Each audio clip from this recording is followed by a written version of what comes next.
요한이서는 제목처럼 요한이라는 이름이 붙었죠. 사도 요한이 기록한 책이라고 많은 성경 신학자들이 그렇게 말하고 있습니다.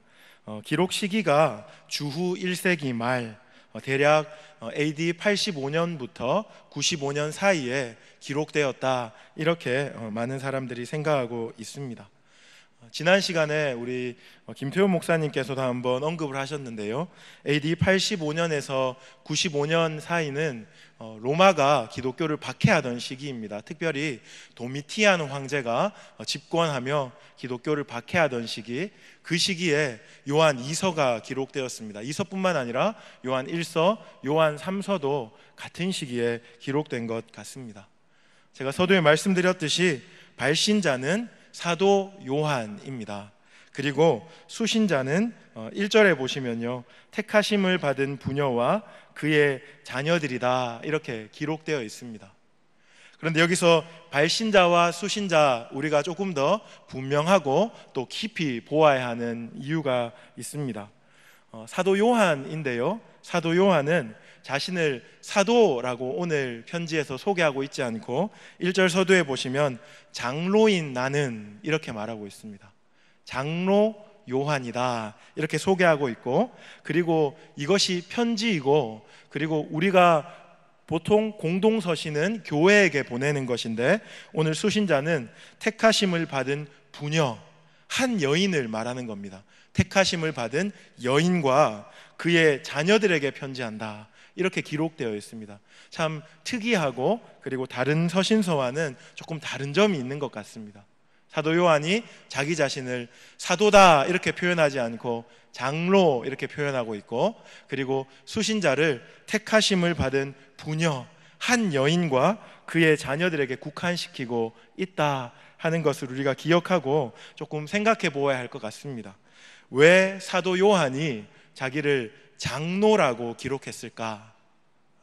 많은 성경 신학자들이 이 요한 2서를 강해하기 전에, 이 요한 2서를 주어하기 전에 그 질문을 가장 먼저 던집니다.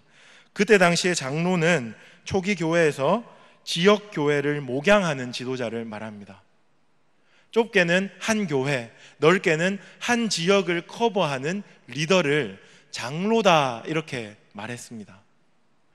어떤 신학자는 이렇게 말합니다. 이 편지는 사도 요한이 기록한 것이 아니고 그때 당시에 사도 요한 말고 장로 요한이 따로 있었다, 이렇게 말합니다. 이렇게 딱 말하니까 다른 신학자들이 그게 일리가 있다, 타당하다, 이렇게 말하지 않았겠죠. 이상한 소리 하지 마라, 그렇게 해서 묻혔습니다. 많은 신학자들은 동일하게 이 편지를 기록한 사람은 사도 요한인데 그가 자기 자신을 장로라고 표현한 까닭은 목양적인 마음이 묻어있기 때문이다, 이렇게 표현합니다. 지금 이 편지가 교회를 향한 편지, 제가 조금 이따가 더 구체적으로 설명할 텐데요, 교회를 향한 편지이기 때문에 지금 사도 요한은 내가 교회의 장로된 자로서 너희에게 편지한다 하는 목양적인 마음을 가지고 쓰고 있는 것을 드러내고자 장로라는 표현을 썼다, 이렇게 우리가 알 수 있겠습니다. 베드로전서 5장 1절에 보면요, 베드로도 자기 자신을 장로라고 표현합니다.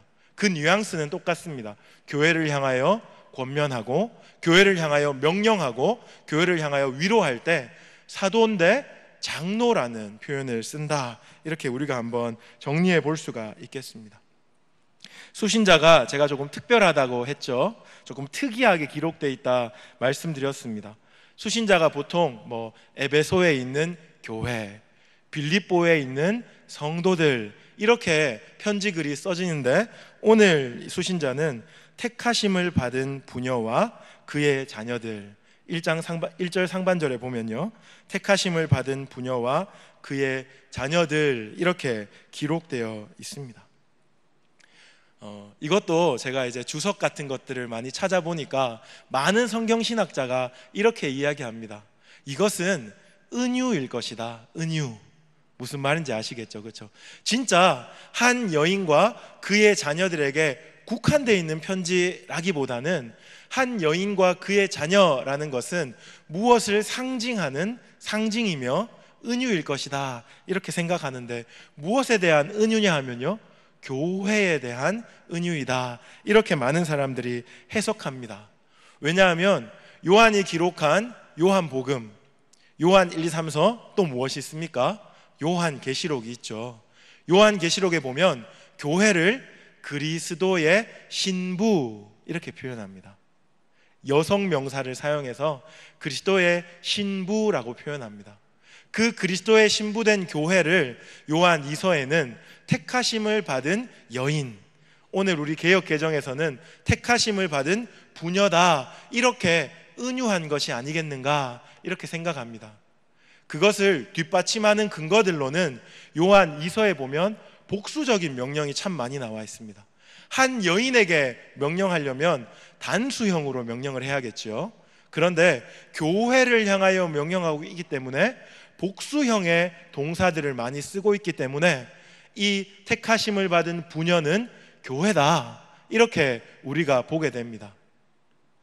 대부분의 신학자, 그리고 우리 장로교의 신학자들은 이것을 받습니다. 그래서 택하심을 받은 부녀는 교회의 은유다 이렇게 우리가 생각해 볼 수가 있고요.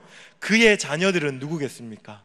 교회의 자녀들, 바로 여러분들입니다. 여러분, 성도를 그의 자녀다 이렇게 표현할 수 있겠죠. 담임 목사님 설교하실 때 한번 소개한 것 같은데요, 칼빈이 이렇게 말했습니다. 하나님은 우리의 아버지가 되시고, 그리고 우리는 교회를 어머니로 고백한다.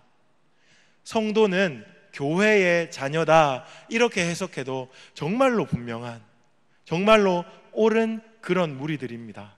그래서 여러분들이 딱 보셨을 때 1절에 장로인 나는, 사도 요한이 굉장히 목양적인 마음을 가지고 글을 쓰고 있구나 이렇게 생각하시면 좋겠고, 택하심을 받은 부녀와 그의 자녀는 교회와 성도이겠구나 이렇게 여러분들이 해석하시면 참 좋겠습니다.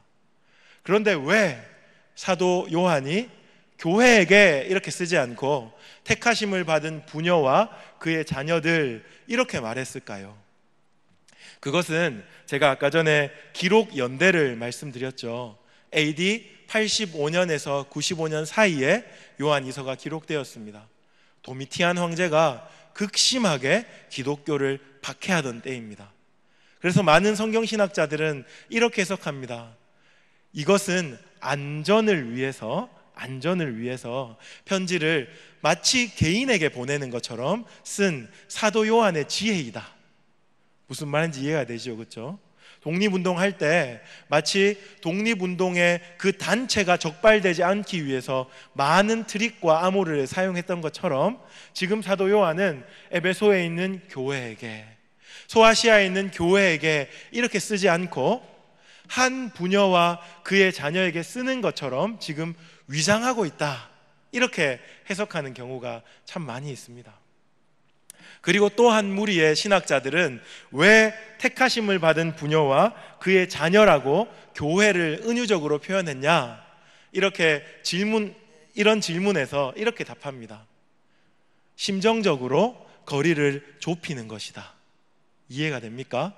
교회에게 하면 마치 어떤 기관에게, 어떤 제도적인 집단에게, 혹은 어떤 시스템에게 말하는 것 같이 느껴질 때가 있는데, 택하심을 받은 부녀와 그의 자녀들 하면 마치 가족처럼, 마치 지체처럼, 마치 공동체처럼 그렇게 느껴지는 따뜻함이 이 서신에 묻어 있다 이렇게 보는 겁니다. 그러니까 사도 요한이 나는 장로다 이렇게 말하는 것도 굉장히 목양적인 연유 때문이고요, 그리고 교회를 택하심을 받은 부녀요 그의 자녀들이다 하는 까닭도 사실은 사도 요한이 권면하고 때로는 책망하고 명령하고 가르칠 때 내가 너희들을 남으로 대하는 것이 아니고 한 공동체로, 한 가족으로, 한 지체로 대하는 것이다 하는 뉘앙스가 이 1절에 충분히 담겨져 있다 하는 겁니다. 1절밖에 안 했는데 정말 깊은 내용들이 담겨 있죠. 제가 1절을 묵상하면서 제 자신을 한번 돌아봤습니다. 저는요, 전도사를 2008년에 시작했습니다. 2008년에 시작했는데 참 감사하고 또 우연한 기회에 외부 집회를 참 많이 했습니다. 청소년들 집회도 하고 어린이 집회도 하고 청년 집회도 하였습니다. 아는 목사님들이 뭐 이렇게 연결시켜 주시기도 하고 소개시켜 주시기도 하셨어요. 그런데 집회의 약점이 하나 있습니다. 집회의 약점. 그 집회의 약점은 뭐냐면 불특정 다수에게 무언가를 설교한다 하는 겁니다.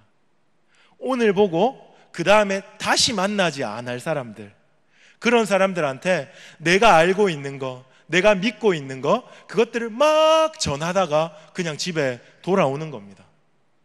뭐 남양주에도 가고요, 부산에도 가고요, 진주에도 가고요, 막 여러 곳을 다녔습니다. 평생 제가 거기 다시 갈 것 같지 않거든요.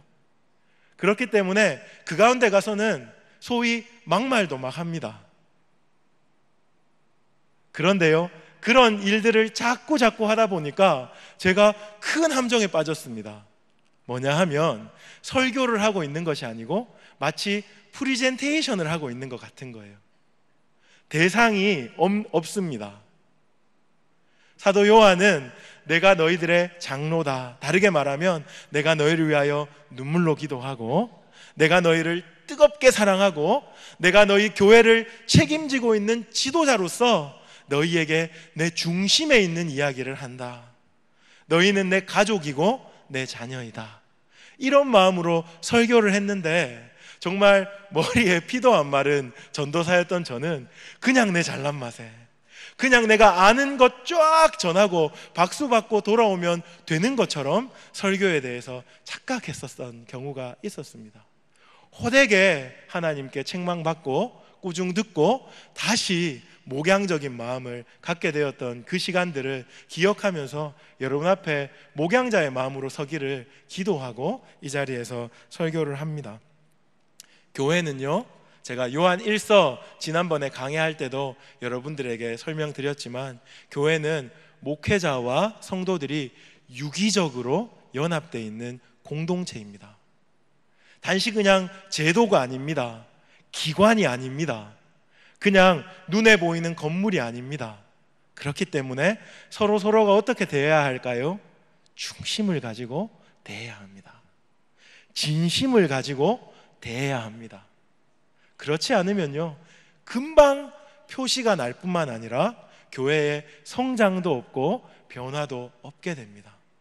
오늘 우리가 1절 말씀에서 사도 요한이 자기를 장로로 소개하고 교회를 택함을 받은 부녀요, 그의 자녀들이다 이렇게 소개하는 부분에서 이런 교훈을 좀 여러분이 얻기를 원합니다.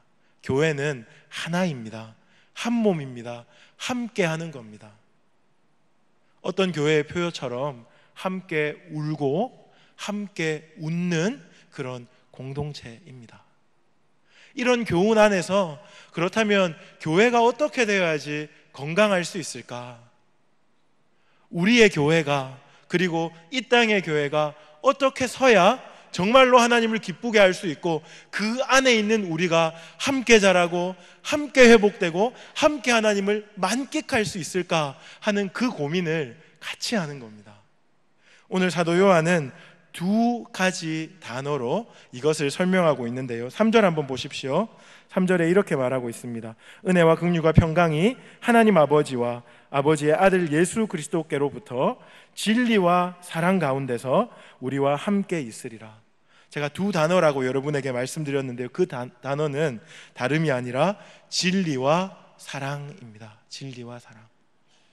우리의 몸된 교회, 우리와 뗄래야 뗄 수 없는 이 공동체인 교회가 온전히 거룩하게 아름답게 영광스럽게 건강하게 서가기 위해서 반드시 필요한 것 두 가지, 진리와 사랑입니다. 여러분이 가지고 있는 성경책이 좀 좋은 성경이라면 소제목이 달려 있을 거예요. 4절 위에 진리와 사랑 이렇게 되어 있죠, 그렇죠? 네. 이 진리와 사랑에 대해서 제가 남은 시간 동안 여러분에게 조금 소개하고 우리 교회가 이런 교회가 되기를, 우리 교회가 이런 교회로 더욱더 든든히 서기를 같이 한번 기도하는 그런 시간을 가졌으면 좋겠습니다. 교회는 눈에 보이지 않습니다. 아니, 내일 교회는 장동에 있는데, 눈에 보이는데, 이렇게 말할 수 있습니다. 우리가 이렇게 모여서 교회를 이루고 있는데 왜 눈에 보이지 않지? 그렇게 말할 수 있습니다.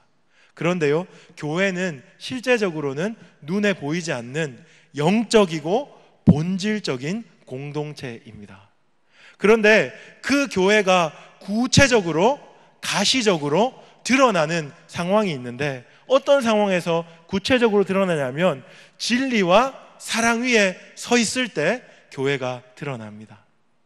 조금 어렵지요? 제가 구체적으로 여러분께 한번 설명해 드리길 원합니다. 먼저 진리입니다. 진리. 교회가 진리와 사랑 위에 서 있다 할 때 진리가 무엇인가 하는 것들을 여러분이 들여다보시면, 아, 진리 위에 서 있어야 진짜 교회구나, 교회가 교회다우려면 진짜 진리 위에 서 있어야 하는구나 하는 것을 분명히 알게 될 겁니다. 2절 한번 보십시오. 2절에 참 독특한 표현이 나옵니다. 이렇게 말하고 있습니다. 우리 안에 거하여 영원히 우리와 함께할 진리로 말미암음이라.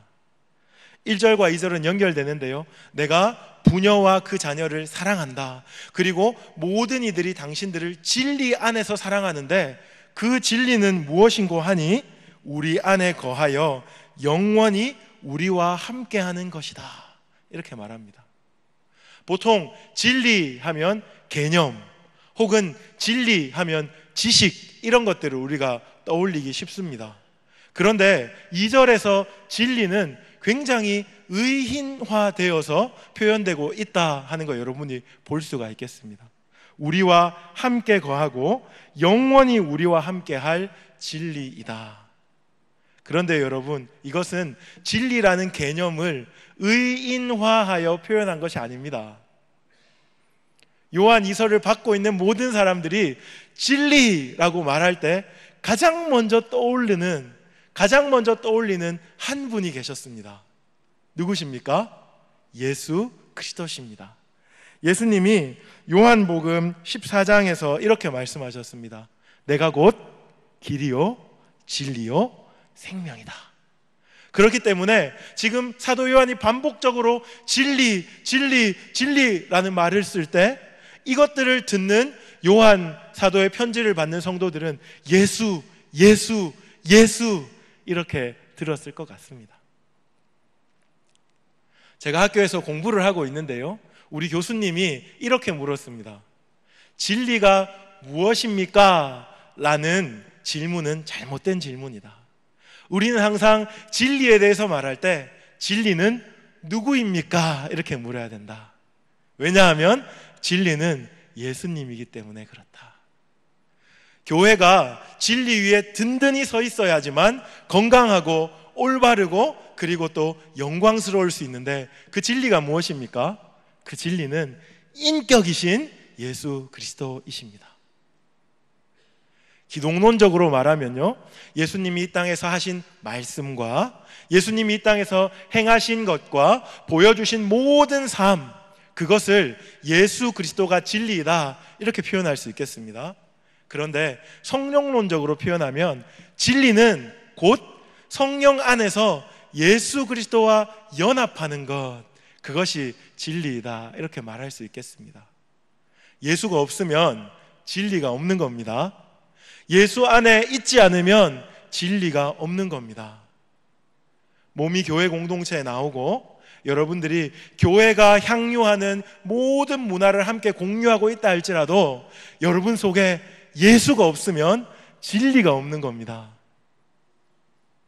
이 자리에서 이 말씀에 막 이렇게 감동받으실 분은 없을 것 같아요. 왜냐하면 예수를 모두 구주로, 예수를 진리로 고백하고 있는 분들이기 때문에 그렇습니다.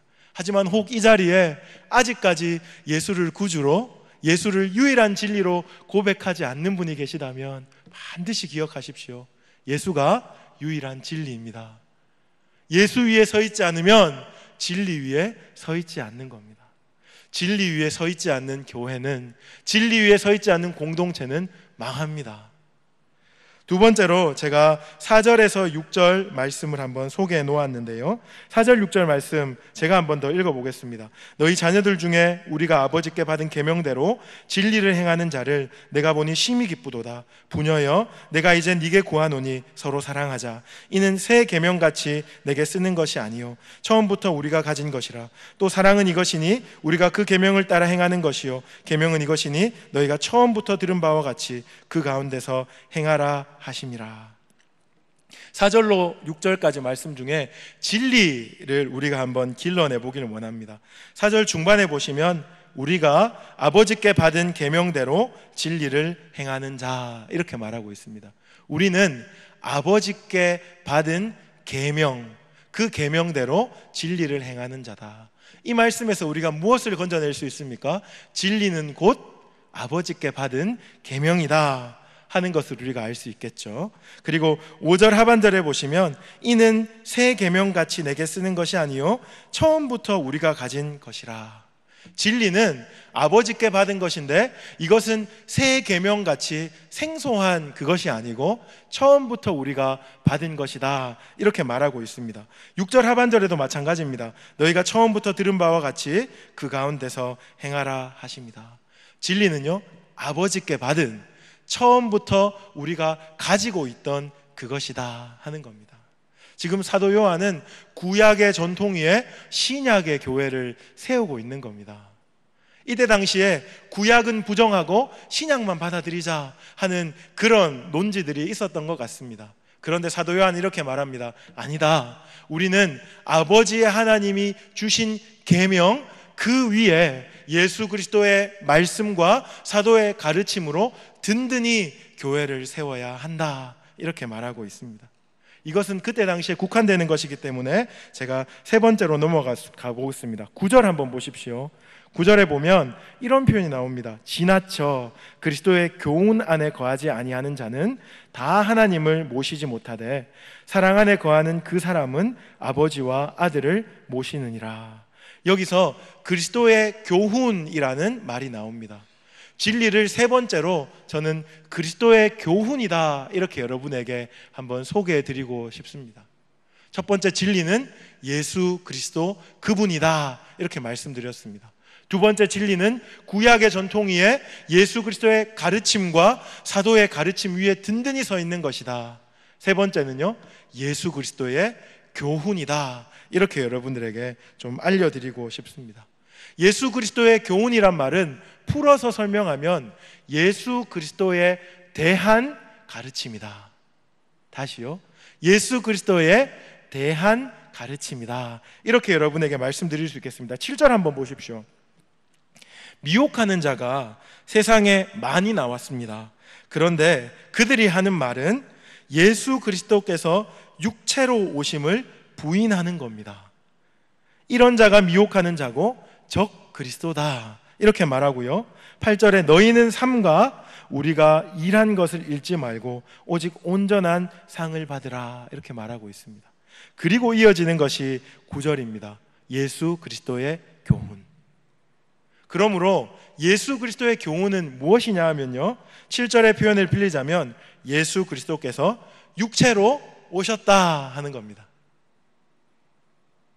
지금 사도 요한이 이 사도 요한의 편지를 받는 성도들에게 힘주어 말하고 싶어 하는 것, 만약에 이 요한 이서에서 하나만 딱 뽑으라면 바로 이겁니다. 그리스도의 교훈. 다르게 말하면 예수 그리스도께서 육체로 오셨다 하는 겁니다. 이때 당시에 가현설을 주장했던 이단, 우리가 영지주의자 이렇게 요한 1서를 들으면서 참 많이 들었기 때문에 제가 따로 설명하지 않겠습니다. 이때 당시에 핵심적인 이단이 이렇게 말했다는 겁니다. 예수 그리스도는 육체로 오신 것이 아니야. 여러분이 이 땅을 살아갈 때 예수가 육체로 오셨든 육체로 오시지 않았든 아무 상관없습니까? 그렇다면 여러분의 신앙은 모래 위에 세운 집과 같습니다. 저를 한번 보십시오. 예수님이요, 육체로 이 땅에 오셨습니다. 이 사실 때문에, 이 예수 그리스도의 교훈 때문에 무엇이 생긴지 아십니까? 무엇이 생겼냐 하면요, 이런 고백이 생겼습니다. 한번 들어보십시오. 성령으로 잉태하사 동정녀 마리아에게 나시고 본디오 빌라도에게 고난을 받으사 십자가에 못 박혀 죽으시고 장사한 지 사흘 만에 죽은 자 가운데서 다시 살아나시며. 굉장히 익숙한데 뭐였더라? 이렇게 생각하시면 안 됩니다. 그렇죠? 뭐예요? 사도신경이죠. 교회가 함께 고백하는 이 고백이 어디서 있냐 하면요, 예수가 육체로 오셨다 하는 사실에 서 있습니다. 성령으로 잉태하사 누구의 몸에서 나셨다고요? 동정녀 마리아에게 나셨어요. 사람의 몸을 입고 이 땅에 오신 거예요. 그리고요, 본디오 빌라도에게 고난을 받으사 십자가에 못 박혀 죽으셨어요. 그냥 십자가 상에서 몸이 영과 분리되어서 마치 몸이 죽은 것처럼 보였다, 이런 게 아니고요, 죽으셨어요. 그리고 죽으셨기 때문에 우리에게 영광스러운 일이 일어났죠. 무엇입니까? 3일 만에 부활하셨어요. 기독교의 신앙 고백은 십자가에만 머물지 않습니다. 여러분 반드시 기억하십시오. 우리가 십자가에 대한 찬양이 너무 많습니다. 십자가를 생각하면서 눈물 흘리고, 십자가를 생각하면서 예수 그리스도께서 내게 주신 일들이 너무 영광스럽습니다 고백을 하는데, 그 십자가가 완성되는 자리가 어디냐면요, 부활입니다. 부활. 근데 부활에 대한 찬양이 너무 없어요. 부활에 대한 찬양은 부활절에만 몇 곡 부르는 것 같습니다. 근데 이 부활이 어디에 근거하고 있습니까? 예수가 몸으로 이 땅에 오셨다, 사셨다, 죽으셨다, 부활하셨다, 승천하셨다 하는 이 교회의 공적인 고백 위에 서 있는 겁니다. 이 고백이 흔들리면 절대 안 됩니다. 지금 이 땅에 있는 많은 이단들 있죠. 많은 이단들, 이름을 거론하면 여러분 너무나 잘 아는 그런 이단들, 다 이 고백에서 걸리는 겁니다. 가연설처럼 생각하기도 하고, 그리고 예수의, 그리스도의 영이 예수라는 사람의 몸을 빌렸다, 뭐 이런 식으로 해석하기도 합니다. 여러분 그렇게 고백하십시오. 성령으로 잉태하사 동정녀 마리아에게 나시고 고난을 받으사 십자가에 죽으시고 장사한 지 사흘 만에 부활하셨습니다. 이 고백이 교회의 진리입니다. 이 고백이 흔들리면 안 됩니다. 오늘 이 세 가지 진리의 고백을 우리가 배웠습니다. 아마 여러분들 너무나 잘 알고 있는 고백일 겁니다. 그런데 이 고백을 함께 고백하는 그 공동체가 교회입니다. 실제로 교회는 눈에 보이지 않지만 성도라고 이름하는 사람들이 모여서 사도신경을 함께 고백하는 순간, 그것이 교회가 되고 그것이 예배가 되는 것이 바로 초대교회에 일어났습니다. 그리고 16세기의 종교개혁 당시에 그런 일들이 일어났습니다. 그래서 루터 선생과 칼비 선생은 교회는 비가시적이나 신앙 고백 위에 서 있다, 이런 식으로 고백하였습니다. 여러분, 예수 그리스도의 교훈이 진리입니다. 진리 위에 여러분들이 든든히 서셔야 합니다. 그런가 하면요, 사랑으로 한번 넘어와 보겠습니다. 진리와 사랑 위에 서 있는 것이 교회인데요, 사랑은 무엇인고 하니 6절 한번 보십시오. 6절 보시면 사도 요한이 이렇게 시작하고 있습니다. 또 사랑은 이것이니, 또 사랑은 이것이니, 이렇게 시작하고 있습니다. 요한 2서 1장 6절에 또 사랑은 이것이니, 근데 NIV 버전에 보면 이렇게 말합니다. This is love. 요 정도는 좀 알아들으시죠, 그렇죠? This is love. 그런데 요한 1서로 가면 똑같은 표현이 나와 있는 장이 있습니다. 요한 1서 4장 10절로 한번 가보십시오. 요한 1서 4장 10절. 한국말로는 이렇게 번역되어 있습니다. 사랑은 여기 있으니. 그런데요, 영어 This is love, 헬라어도 똑같습니다. 무엇입니까? 지금 요한 사도는 요한 2서 1장 6절에 또 사랑은 이것이니 라는 이 표현을 가지고 그가 전에 썼던 요한 1서 4장 10절을 상기시키고 있는 겁니다. 여러분, 요한 1서 4장 10절 같이 한번 읽어볼까요? 사랑의 엑기스가 모여있는 장입니다. 정말 여러분들이 암송했으면 좋겠는 장입니다. 우리 같이 큰 소리로 읽어보겠습니다. 시작. 사랑은 여기 있으니 우리가 하나님을 사랑한 것이 아니요 하나님이 우리를 사랑하사 우리 죄를 속하기 위하여 화목제물로 그 아들을 보내셨음이라. 이렇게 말합니다. This is love. 얘들아, 사랑하는 자녀들아, 성도들아, 사랑이 뭔지 아니? 사랑은 이것인데 우리가 하나님을 사랑한 것이 아니고 하나님이 먼저 우리를 사랑하셔서 우리를 위해 자기 아들을 화목제물로 보낸 것, 그것이 사랑이야. 이렇게 말해요. 사랑이 어디서 시작됩니까? 사랑은 나에게서부터 시작되는 것이 아닙니다. 사랑은 하나님께로부터 시작되는 겁니다.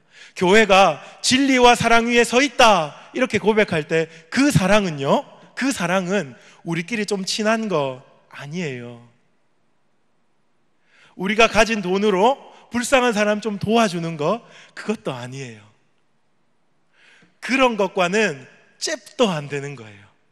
죄송합니다. 제가 아이들이 쓰는 용어를 썼는데요. 뭡니까? 하나님 아버지께서 보여주신 그 사랑이에요. 그 사랑. 그 사랑이 여기 있다. 그리고 너희가 사랑할 때 그 사랑으로 사랑해야 한다. 나 중심적으로 사랑하면 어떤 일이 벌어지는지 아세요? 나 중심적으로 사랑하면 나와 생각이 다른 사람들은 배척해버립니다. 나와 취향이 다른 사람들은 멀리합니다. 교회 안에서도 나와 레벨이 같지 않은 사람들과는 좀처럼 어울릴 수가 없습니다.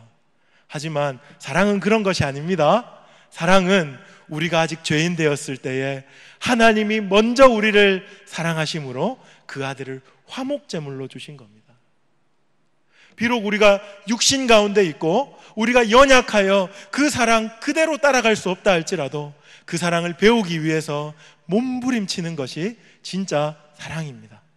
사도 요한은 이러한 사랑으로 서로 사랑하라, 서로 사랑하라, 서로 사랑하라 그렇게 명령하고 있습니다. 조국 교회 참 많이 아프죠? 이런 사랑이 없습니다. 저희가요 내일 기도 모임이라는 모임으로 모입니다. 총 8가지의 큰 카테고리를 가지고 어떤 분들은 매일 기도하고요, 또 어떤 분은 일주일에 1시간 시간을 내어 기도합니다. 저와 한 20명 정도의 성도님들이 화요일날, 목요일날 시간을 내어서 함께 모입니다. 모여서 조국을 위해서도 기도하고요, 북한을 위해서 기도하고요, 그리고 북미 간의 정상회담, 여러 가지 현안들, 6.13 이런 것들 두고 기도하고요, 가정을 위해서, 다음 세대를 위하여서, 지역사회를 위하여서 꼼꼼하게 기도합니다. 그런데요, 한국교회를 기도할 때 참 마음이 아픕니다. 왜냐하면 많은 문제들이 있지만 결국에는 그 안에 사랑을 잃어버렸기 때문에 이토록 분열하고, 이토록 교만하고, 이토록 자고하고, 이토록 하나님 앞에 뻔뻔스러운 모습으로 이것이 교회가 아닌데 교회라고 하고 있는 그런 모습들을 보게 되는 겁니다. 이 사랑을 회복해야 됩니다. 사도 요한 이렇게 말합니다. 이것이 사랑이다. 여러분 착각할 때마다 기억하십시오. 나는 사랑하고 있다. 이렇게 착각할 때마다 내가 좋아하는 사람만 사랑하고, 내가 아끼는 사람들만 함께하고, 내가 나와 생각이 다른 사람들은 마음껏 욕하고 비난하면서도 내가 사랑하고 있다 이렇게 말할 때, 여러분 사도 요한의 말씀을 반드시 기억하셔야 됩니다. 사랑은 그런 것이 아닙니다. 사랑은 그런 것이 아닙니다. 그러면 안 됩니다. 그것은 교회의 영광을 다 잃어버린 모습입니다. 사도 요한이 끝없이 우리에게 말씀하고 있습니다. 서로 사랑하십시오. 세상도, 믿지 않는 자들도 이런 말들은 흔하게 합니다. 너무 많이 합니다. 교회는 그렇게 사랑하는 공동체가 아닙니다. 여러분 반드시 기억하셔야겠습니다. 시간 관계상 세 번째로 바로 넘어가도록 하겠습니다.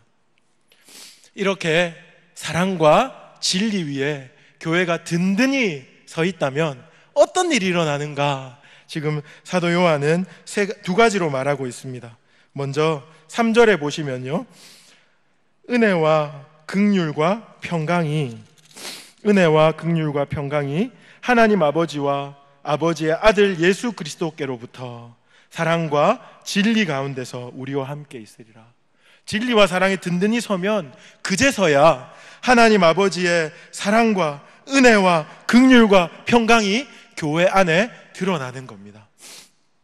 하나님은 끝없이 우리에게 은혜를 베푸시죠. 하나님은 우리를 불쌍히 여기십니다. 그리고 하나님은 우리에게 평강을 주시는 분입니다. 그런데 그 하나님의 신적인 사랑, 신적인 평강, 신적인 불쌍히 여기심이 진리와 사랑 가운데서 교회 안에서 드러난다, 이렇게 말하고 있는 겁니다. 두 번째로는요, 4절과 12절에 나오는데요, 제가 강의안을 가지고 그냥 말씀드리겠습니다. 진리와 사랑 안에 서가는 교회 안에는 기쁨이 충만합니다. 기쁨이요, 기쁨. 진리와 사랑 안에 거하는 교회는 기쁨이 충만합니다. 다시 한번 앞으로 돌아가 보겠습니다. 이 성경이 언제 기록되었습니까? AD 85년에서 95년 사이에 기록되었습니다. 도미티안 황제가 교회를 박해하는 시기입니다. 기쁨이라고 말할 수 있는 이유, 기쁨이라고 말할 수 있는 거리가 아무것도 없는 때입니다. 그렇지만 교회가 진리와 사랑 가운데 서 있다면, 교회가 진리와 사랑 가운데 서 있다면 4절에서 사도 요한이 내가 보니 심히 기쁘도다, 영어로는 great joy라고 나와 있습니다. great joy. 그리고요, 또 12절에 보면 이는 너희 기쁨을 충만하게 하려 함이라. 11월 하반절에 이는 너희 기쁨을 충만하게 하려 함이라 이렇게 적혀 있지만 너희의 각주가 우리라고 달려있는 사본들이 있습니다. 다르게 말하면 우리가 진리와 사랑 안에 서 있을 때 어떤 기쁨이요? 도미티안 황제의 그 박해를 뛰어넘는 기쁨이 있다. 지금 이렇게 아주 사도 요한이 뻔뻔스럽게 말하고 있는 겁니다. 그렇지만 이건 뻔뻔스러운 고백이 아니죠. 현실을 전혀 고려하지 않은 탁상공론적인 말씀이 아닙니다. 함께 그 상황 속에 들어가 있는 사도 요한이, 함께 그 박해 속에 들어가 있는 사도 요한이 지금 기쁨을 말하고 있습니다. 그것은 뻔뻔스러운 신학이 아니고 정말로 성도들의 마음을 절절하게 느끼는 목양자가 그럼에도 불구하고 우리는 기뻐할 수 있습니다 라고 고백하는 겁니다. 말씀을 마무리하겠습니다. 오늘 저는 장례식을 다녀왔습니다. 여러분이 잘 아시는 우리 고 김학선 권사님의 장례식입니다. 제가 사랑하는 동료 우리 김종현 목사님 어머니가 소천하신 거죠. 그런데 우리가 드리는 예배는 참 웃깁니다. 다들 눈물을 흘려요. 그렇지만 그 입에서 소망을 말합니다. 기쁨을 말합니다. 그럼에도 불구하고 감사합니다라고 고백합니다. 성도들만 할 수 있는 거예요. 진짜요. 성도들만 할 수 있는 겁니다. 정말 사랑하는 자의 죽음 앞에서도, 아니요, 더 일반화시키면 정말 힘들고 눈물 나는 고난 가운데서도 성도들끼리 눈을 마주치고 대면하고 무난하면서 무슨 인사를 합니까? 그럼에도 불구하고 우리는 예수 그리스도 때문에 기뻐하는 자들입니다. 이렇게 고백하는 겁니다. 여러분 삶에 고난이 있습니까? 사도 요한의 이 공동체도 고난이 있었습니다. 우리가 생각하지도 못할 정도의 극심한 고난이 있었습니다. 그런데 그들은 서로 얼굴을 대면하며 기뻐하는 공동체였습니다. 언제 이런 일이 일어납니까? 진리와 사랑, 다르게 말하면 복음과 공동체가 온전히 설 때, 그때 이런 일이 일어납니다. 여러분, 내일 교회가 상승곡선을 그리고 있는 것 같습니까? 아니면 망해가는 것 같습니까? 개인적으로 대답을 하십시오. 기준은 여기 있습니다. 교회가 진리와 사랑 가운데 서 있으면 우리가 볼 때 문제투성이고 우리가 볼 때 아프고 때로는 분열되어 가고 있는 것처럼 보이지만 상승 곡선을 그리고 있는 겁니다. 그런데 교회가 진리와 사랑 가운데 서 있지 않으면 우리가 볼 때는 인원이 많아지고 교회가 많은 일들을 하는 것 같아 보이지만 죽어가고 있는 겁니다. 어떻습니까? 여러분들이 교회를 두고 간절하게 기도하여야 할 기도 제목입니다.